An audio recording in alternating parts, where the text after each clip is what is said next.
লোকসভা নির্বাচনের প্রচারে সামান্যতম খামতি রাখতে নারাজ উত্তর মালদা লোকসভা তৃণমূল কংগ্রেসের প্রার্থী প্রসূন ব্যানার্জি।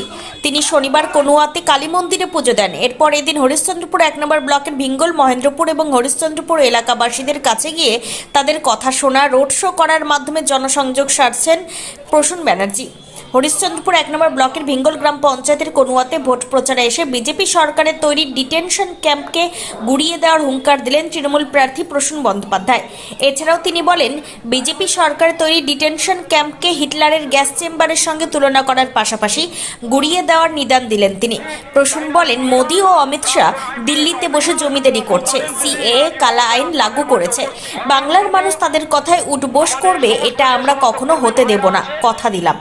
এদিনের এই প্রচার সভায় উপস্থিত ছিলেন শাসক দলের প্রার্থী প্রাক্তন আইপিএস অফিসার প্রসূন বন্দ্যোপাধ্যায়, এলাকার বিধায়ক তথা রাজ্যের মন্ত্রী তাজমুল হোসেন, জেলা পরিষদের সহকারী সভাধিপতি এটিএম রফিকুল হোসেন, জেলা সাধারণ সম্পাদক জম্মুর রহমান, জেলা পরিষদের সদস্য বুলবুল খান, হরিশ্চন্দ্রপুর 1 নম্বর এ ব্লকের সভাপতি জিয়াউর রহমান, মনিরুল আলম সহ আরো অন্যান্য নেতৃত্ব।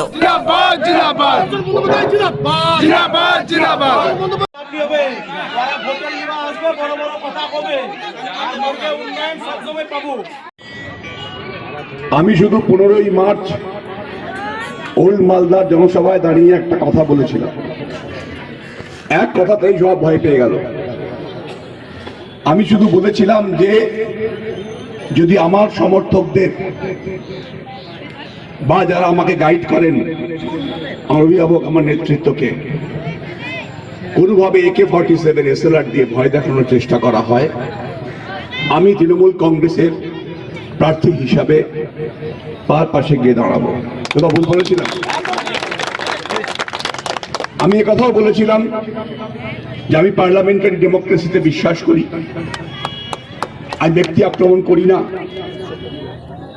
আমি বিশ্বাস করি নির্বাচন ফ্রি, ফেয়ার অ্যান্ড পিসফুল হওয়া উচিত এবং হবেও।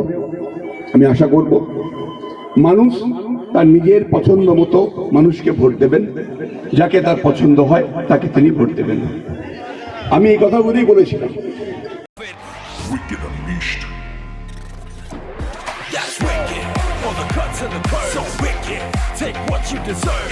EBS Radar, unleash your wicked.